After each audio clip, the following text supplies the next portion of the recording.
MORISSEAU's powerhouse play arrives on Broadway. Skeleton Crew, Shante Adams, Joshua Boone, Brandon J, DIRDEN and PHYLICIA RASHAD in the electrifying play directed by Ruben, Santiago, Hudson. Skeleton Crew.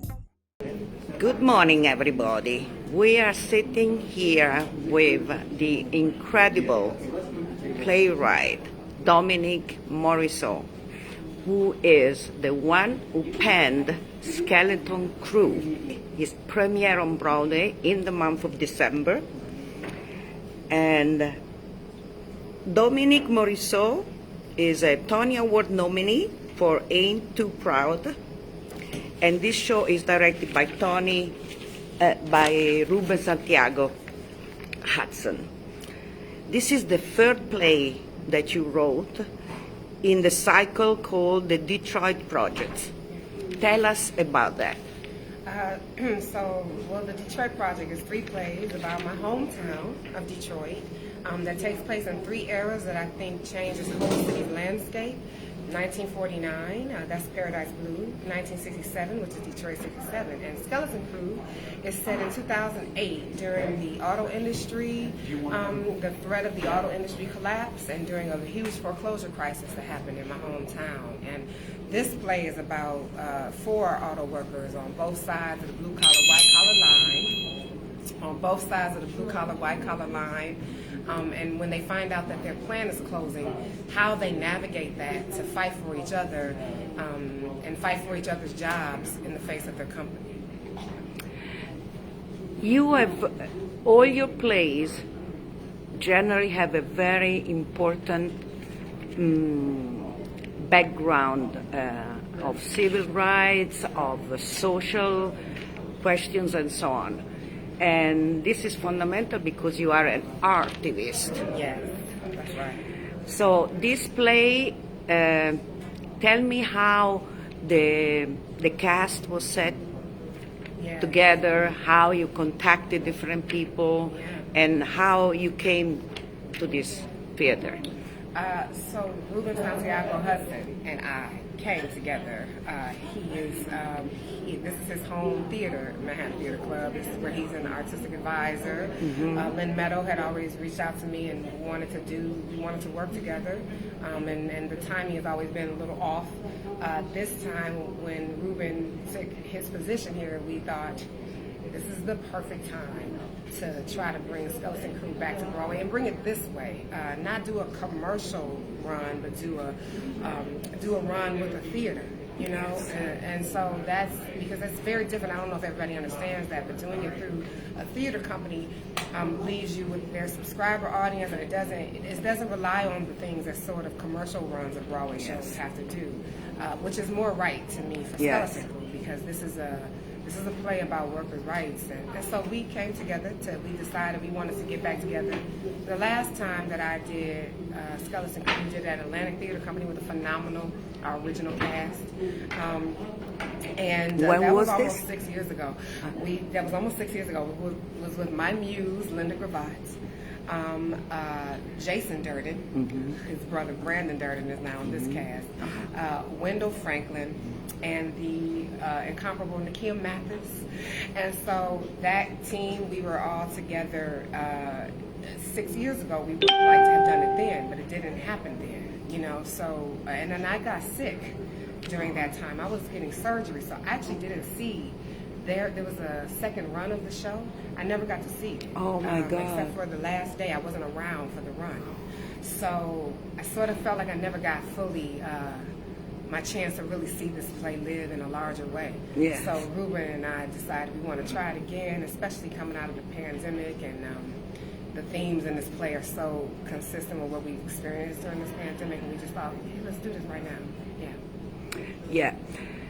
How do you feel, talking about the pandemic, coming out of these 2 years of practically a blackout of theater where it could only be done online? Must be amazing to come back to live audiences. You know, it is amazing, and it's also scary, you know, also because now we're coming out with there's a new variant, there's all these variants, you know. I don't really know what this is going to mean for theater or for our shows that are all out here, I know that I'm in the tradition right now, and I'm in company of so many, seven other Black playwrights whose work are being produced on Broadway right now in this season. And you know, I care about all of those shows. I want them to succeed, and I'm worried about all of us for having our work be put out here and be the first ones back, you know, essentially from COVID. And COVID isn't over, you know, so it just feels like it's a odd time, although I understand why there was such a call for visibility from artists of color, for Black artists particularly, in this past year. So I understand why people want to lead with us, but I hope that they don't think that that's just, you know, a gimmick and not a plan for moving forward in the theater in this way, like as a whole culture. So, you know, so it's scary, but it is also, I mean, I miss theater. I miss being in the room. I miss the process. I miss, you know, we have a phenomenal cast. You know, PHYLICIA RASHAD, you know, jumped at this, and it is the way we have never seen her like this, you know, and that I think she's excited to be seen in a way she's never been seen, and we're excited to play with her in a way that we've never seen, you know. Shante Adams is one of my Detroit girls.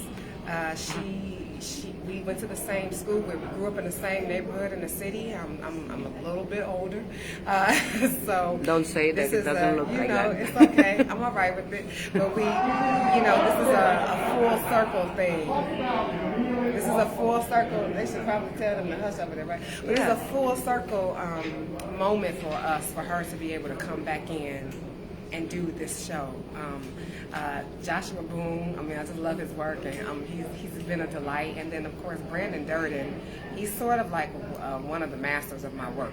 You know, like he did my premiere of my play Detroit 67. He's done 2 out of 3 of my Detroit cycle. He's developed Paradise Blues, so he's been with me for a long time. So this is just family coming together. Family, you are with family. I'm with family. I'm so happy that you are doing this, and as I told you, I've seen most of your plays, and I think they're all just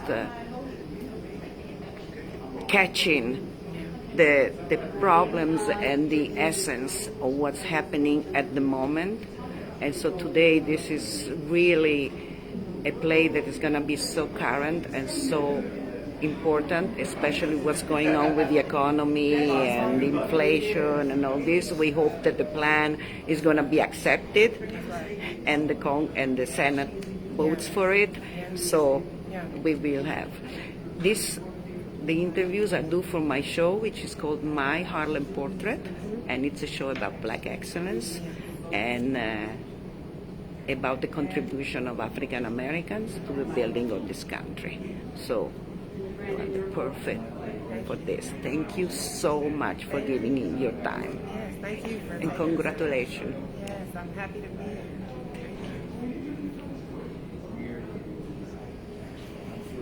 We are at the meet and greet with the cast of Skeleton Crew today, that is starting its performances on Broadway in December. December 21. December 21st. And we are here with the amazing director of Skeleton Crew, that my viewers know because we interviewed Ruben, Santiago, Hudson for the show when he was doing his solo show that you can see right there, Lackawanna Blues. So welcome again to My Harlem Portraits, and welcome Adesola. I let you pronounce your family name because I never could get it right. Adesola OSAKALUMI. Adesola OSAKALUMI. I got it. All right. Let's talk about Skeleton Crew, how you got together with Dominique MORISSEAU, that I know you know for many years. You have been doing things together and plays together before. Tell me about it. And you are the artistic director for MTC, right? I'm the artistic advisor for Manhattan Theater Club. With Dominique, we had a mutual friend, Brandon Durden. And Brandon was telling Dominique she needs to meet me, and he was telling me I needed to meet Dominique. So eventually, we passed each other, and some she said, I got a play I want you to read. And the first one that I read, I wasn't available to really do, which was Sunset Baby. And she might not even remember this. It was Sunset Baby. And then this one came, Skeleton Crew. The Skeleton Crew come before Paradise Blue? No, I think I did Skeleton Crew first. I saw Paradise Blue here. She said 6 years ago, Skeleton Crew. Yeah, so I looked at it and fell in love with the work. I fell in love with the writing, and immediately I woke up. Once I read it, I went to sleep. Woke up with a vision of it, what I saw in it, and how do I bring the workers' souls and hearts to life, and how do I bring the machinery with that? And then I thought about I had to find somebody who could embody that, and I said I'm not going to be able to find that. And I forgot who told me. Well, do you know Adesola? Who told me that? Darrell, yeah, Darrell. Darrell Gramucci said, "You got to meet Adesola. He can do it." And I called him, and I called him. I said, and I told him all this stuff. Adesola, do this. Can you do it? And he just quietly said, "Yeah, I can do it." And so we've been together for 6 years. Oh wow! I didn't know that. Yeah. Tell me about that, Adesola. Well, first thing that I have to say is, I have to acknowledge the brilliance and the generosity of this man, Ruben Santiago Hudson. Because in every other version of this play that has been performed, there is not any other movement or choreography or performer. His vision was to embody the words that Dominique created so eloquently and bring them to life through movement. They're there in the script and stage directions, but his idea was, how can I physicalize this factor? How can I physicalize the struggles and the achievements and the work that the human body does to make machines? So I have to acknowledge that because it has not been done before. No one else had the vision. So Well, he's a genius. That's why. People Yes, you are. wanted to do that after they saw mine, but creative license, you can do it a different way. I heard somebody ran some dancers on stage, but they knew they couldn't do it the way because of artistic license. So this is my vision of how it should be done. But your vision is nothing if you don't have the people who can deliver. So I had to get the people who could deliver. And then, also there's another layer. You have this music, Jimmy Keys, Chesney Snow, and all put together by my sound designer, Rob Kaplowitz. Wow. Also adds.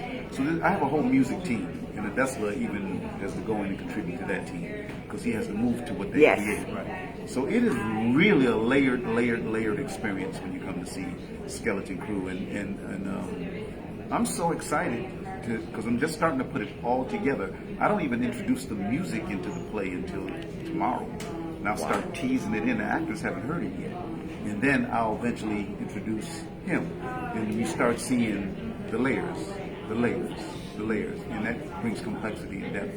Wow, that sounds amazing. Because in the older version, there wasn't this. There was no music, and there was music. There was music. Yeah, but I only used I used one hip hop piece, lyric piece, and then I let my sound designer bring the other pieces. And I said, how do I go deeper? Well, let me bring a real Detroit hip hop artist in.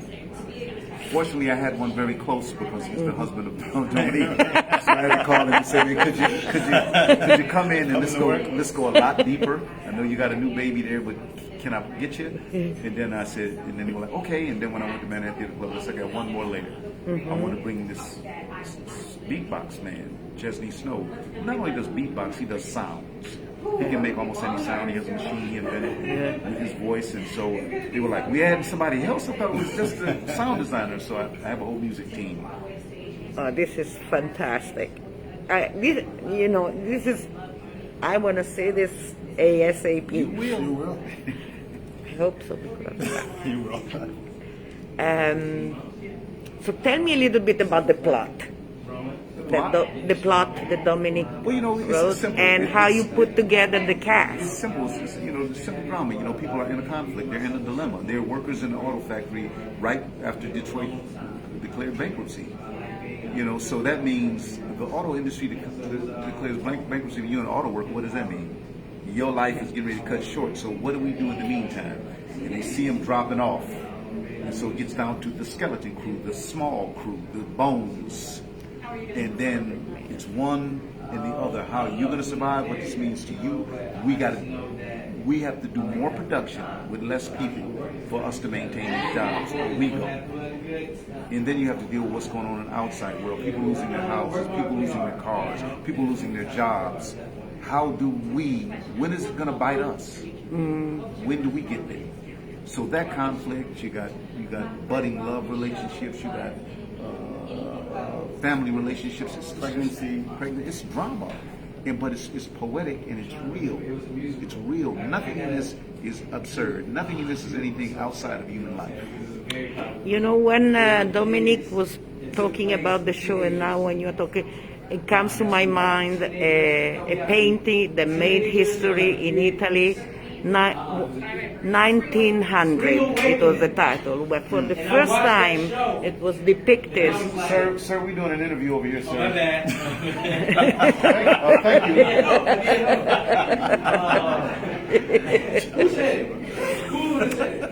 1900, and for the first time they depicted workers in a painting where usually it was royalties and so on. Well, you know, Jean-Claude Millet in France, he did workers, particularly farm workers. So the worker in our society has always been the heart and soul of what makes us move forward. Yeah. It makes us go every day. The farmers bringing things to the farmers market. The track workers laying railroad tracks in America, my dad. The steel workers building cars, the car workers, you know. Yes, Where's the respect for them? exactly. And finally they're coming up. Things that happen for us are created and made by human labor. We get the end result. Dominique is pulling back that veil and letting us see people do this, people make this, and these people pay a price Yes. for all of the work and all the effort they put into making something. Thank you. Tell the viewers again when they can come and see this show. Well, we'd like to see you at the Manhattan Theater Club, Friedman Theater on Broadway, starting December 21st. We will be there with the Skeleton Crew. See you there. Thank you for giving us your time.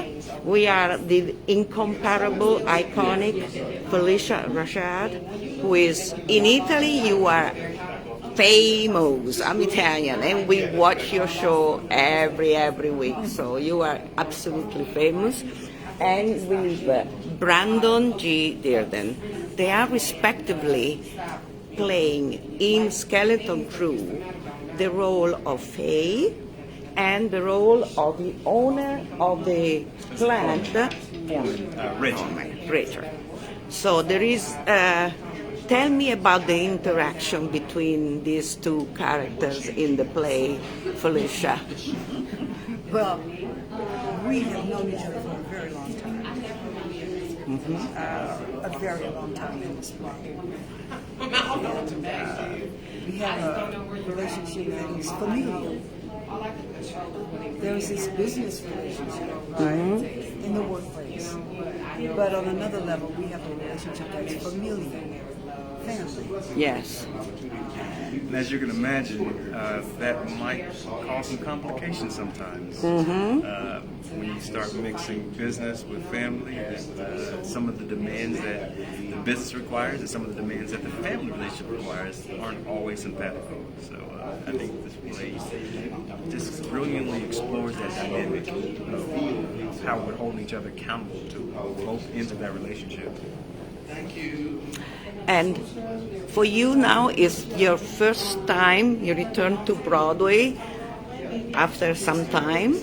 And how do you feel about doing a show which is written by Dominique MORISSEAU, so African American, is directed by Ruben Santiago Hudson, African American. It's a black show on Broadway, The Great White Way. Tell me how you feel about this, because this is beautiful. It's not the first time. No, I know it's not the first time. You know, we've done August Wilson before. Yes. Lorraine Hansberry. It's not the first time. You won a Tony for that. Yes. You were the first African American woman winning a Tony for a play at that time. For that category, yes. Yes. the best actress. So, but how do you feel after all these years, 2 years of COVID, going back to live performances? So, truthfully, I think I can speak for you too. We're really focused on the art itself. That's really what we focus on. I agree. I think one thing that I hope the lesson for the last 20 months has been for the world is that people deserve to be seen as people. And all stories have inherent value. Yes. And are stage worthy. August Wilson, he wrote famously, the contents of my mother's cupboard are worthy of the telling.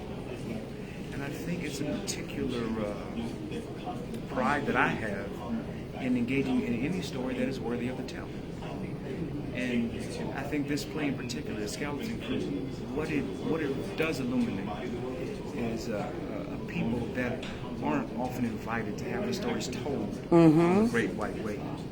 And I take a particular pride in that because I think my personal goal as an artist is to elevate all aspects of humanity in the brightest light that we can so that we have just more understanding and compassion for each other. What was, we are starting rehearsals now, but what made you say yes to take this role and to play this when you read the script? The play itself. Yes. The play itself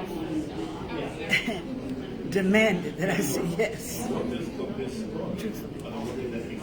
And what do you think is the most current and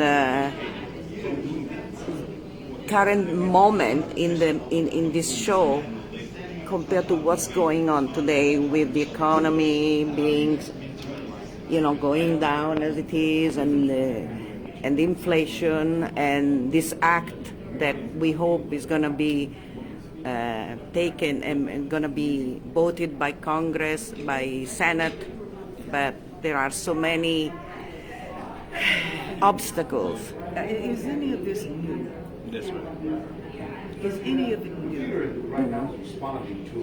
I was privy to hear a wise person give a great formula for living. She said, God first, then people, then money. Yes. And somehow, in all these hundreds of thousands of years of human history, the dominant cultures haven't got that right yet. Yeah, I mean, I think it's particularly sad that this story has been relevant and will always be relevant. It's very sad to me. I think what this story is, it's a cautionary tale, like all great plays are, in my opinion. To say, if we continue down this path, putting profits over people, this is what necessarily follows. This is the collateral damage, the real life destruction of when you are in such a mindset of me, I, and I gotta make the most money, or I gotta do for myself and myself only, when I don't see the humanity in another person. And if the story doesn't have an aspect of that, it's really not, I'm not interested in it. And I think why I come to the play after knowing Dominique for so many years is that I know that's where her heart is. Her heart is pointed at the other person. Her heart is inviting her audience to see the other person beyond just what they financially can bring to you or what they financially represent or the power they hold. But do they have a power to increase the value in your life from a non-financial aspect? How much love can they generate in your life? How much hope can they generate in your life? How much goodwill are they putting towards you? And it's, I hope that's what our takeaway is. And I'm not saying that this play is going to solve all the evils of the world, but just that one night is going to make you think. It's going to make you think about what you personally can do. When you go home into your community and your home household, it's like, what I'm choosing to do today, am I choosing it for the promise of some financial gain, or from some real personal capital, some relational capital? And think that's the only thing that's sustainable. And on another level, you know, we live lives of convenience and seldom give thought to the labor that supports that convenience. Every single thing that we use is the manifestation as the result of somebody's labor. It is, but we give little thought to that, little consideration to that. Thank you so much for this wonderful interview, and I give you my best wishes for this show. It's going to be fantastic, and thank you again. It's exciting. Good afternoon. We are at the Skeleton Crew meet and greet with the people who are working and doing the show and making it happen. The cast is here, and this cast is a bomb.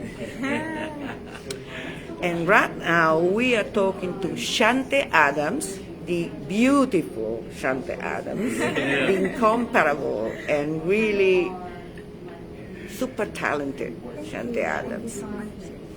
And with Joshua Boone, beautiful I can't say because I'm a woman, so gorgeous, and super talented too. Let's start with Shante. You worked with Ruben before. So in this play, tell me who is your character and the interaction between your character and your character. Yeah. So I play Shanita. She is a very optimistic, passionate dreamer. And she's a Detroit girl through and through, just like myself. I'm also from Detroit. And her relationship with Dez is a very interesting one. You know, Dez and Shanita don't know if they want to be siblings or lovers, but I think the love runs really deep. And above all, they're like best friends. You know, they get on each other's. Well, he gets on her nerves, but they love each other a whole lot. And tell me about your character a little bit, and then I'm gonna back to you because you are in a bad situation. You're in this thing. Dez is a lover, you know, a fighter. You know, he cares a lot about the people he surrounds himself with, and he likes to have a good time in the break room where the show takes place. And one of his favorite people in said break room is Shanita. You know, and he likes to flirt with her, play around with her, just press buttons a little bit, just to see where things go. You know, it's all playful. He's a player. He respectful. Respectful, you know, he's not disrespecting anybody, you know, let's be clear about that. But he likes to have a good time, you know, as a single man. And if Shanita were to give him a chance, you know, that might make his day, you know, and but she's just hard to get, man, it's hard to get. But it's fun, that dynamic is fun. She's hard to get, and she's in a situation. She is in a bit of a situation. Shanita is pregnant. She is expecting her first child. So Shanita's main focus is her baby and keeping her job, and her priorities have shifted. And so that's where her head at. That's where her head is throughout the show. And that's not a spoiler alert. She doesn't it's not. announce she's pregnant. Right? Yeah. I'll walk on, and you can see it. Fantastic. How did you get into the show? How was the path to get into this show? Ladies first. Okay, ladies first. Yeah, for me, it felt like something that was meant to be. When I saw the announcement and I saw that Ruben was directing it, and you know, this is one of Dominique's shows. Dominique and I went to the same high school. We come up under the same mentor. And then Ruben, many people don't know this, Ruben was the first person to hire me when I graduated from college. So whenever... What was the show? Ma Rainey's Black Bottom. Oh, wow, yes. Yes, where I also worked with Brandon Durden, who's in the show as well. So yeah, Ruben was the first person to hire me, so anytime Ruben calls, it's never a matter of what are we doing, it's when do you need me, and I'll always be there. And this was a show that was about my city, that was going to highlight my people and my community, and so I went after it. It was meant to be, It was meant to be, absolutely. From Detroit, in Detroit. Yes. Dominique, you Yes. went to school with her. You knew Ruben. Ruben, it was meant to be. It was absolutely meant to be. What about Joshua? Audition. You know, I've wanted to work with this group of people individually, you know, at different junctures, everybody, you know. I was thinking Shante maybe in film, TV, regard, maybe at some point. Brandon, I've seen this work, enjoyed this work for such a long time. You know, Miss Rashad, you know, I love what she, you know, this is her career, just to be able to share space with her. Yeah. As a director or an actor, you know, and there's Dominique, I've been following her career and everything he's done. So for it to all kind of converge to this one moment has been a big blessing, you know, to be able to work with people who I really have desired to work with. Like, and you can feel it in the room, you know, it's like we have something going on, you know, I hope we keep growing that and snowball that into something eventful for the audience. It feels like when I see you and I talk to all of you now, it feels like you are already like a family. Yeah. And I think that's beautiful. Yeah. And I think the story kind of does that too. It does that, absolutely. Our story, one of the main themes in our story is about this chosen family, and that's what they are. And we're a small cast, and so when you work so many hours with so little people, you have no choice but to become close and to become a part of each other's families. And I feel like that's what's happening to us as well. And you feel it. It's fantastic. Oh yeah. Thank you. How do you feel about being on Broadway? After so long, the shutdown and so on, being on Broadway and with this kind of cast. Yeah, it's my Broadway debut, so to be my first time on a Broadway stage with these very talented individuals means the absolute world to me. And I've wanted to get back on stage for the past couple of years, and so to do it in a show that's about my people and my city, I'm super, super excited. Fantastic. Your first Broadway show, your My debut first on Broadway show. and with this kind of people. Yes. Wow. Okay, not bad. What about you? I think that's what I'm excited about, just who I'm working with. Like the pandemic is shifted my energy a little bit to where like the stage, you know, sharing that space. The stage isn't the thing, you know, the people are. So Yes. I think, you know, what makes Broadway is the amount of seats in the house. So if nothing else, like we get to be around more people in that space telling the story. I think that's what I'm most excited about. And to do it with them, like it's just, that's the bonus. You know, it's like we get to tell a very cool story. I get to tell a very cool story. People I wanted to work with for quite a long time and be in front of God willing, a fair amount of people. You know, these ticket sales, come check out the show. You know, and to share that space and to give in that regard, that's what I'm after now. You know, I believe when I made my debut, it was like, oh wow, I'm making my Broadway debut. And I was like, no, how do I get on this stage and give to whoever shows up? You know, that's what my focus is. Yeah. To something Joshua just said, I feel like these people in this cast, with this director and this writer and this play, we would do this show, whether it was on Broadway or off Broadway or regional or in some small hole in the wall. You call me and tell me Ruben is directing, Dominique wrote it, and I get to work with Joshua, Brandon, and PHYLICIA. I'm there. So Broadway is just, it's not even the icing. On it's top the of it. sprinkle on the cake. And I'm grateful. Let's be clear. Absolutely. Like, you know, Absolutely. very, very grateful. You know, the money's different when you're on Broadway too, so let's be clear about that. You know, but no, it's a blessing. I'm very excited. I'm very excited. Yeah, 100%. And I mean, having Broadway on your curriculum helps. Yeah, we'll Yes. take it. We'll take all of it. We'll take Exactly. All the good. We'll take all the good. Yes. Exactly. What do you wish for this show? What do you wish for people who come and see the show feel about it when they come out? Yeah. Well, we're hoping that our show humanizes a group of people that our audiences aren't going to be able to interact with every day. You know, we're highlighting a city and a group of people who are fighters and who are warriors and who are lovers. And so we are hoping that the audience leaves with a little bit of empathy for them. Same. That's what I'm after. Same mission she was on. The work, the humanity. You know, see, look at these people. Look at this color. No matter what color you represent, you know, as a human, because we're all human. Look at us and see yourself. That's what I'm after. Yeah. If you can't see yourself, have empathy for the people that you do see, because it could be you. That's what I'm after. Yeah, you were just born in the right place. How did you choose your color? Yes, that's what I think all the time. I could have been born anywhere, but I was born there.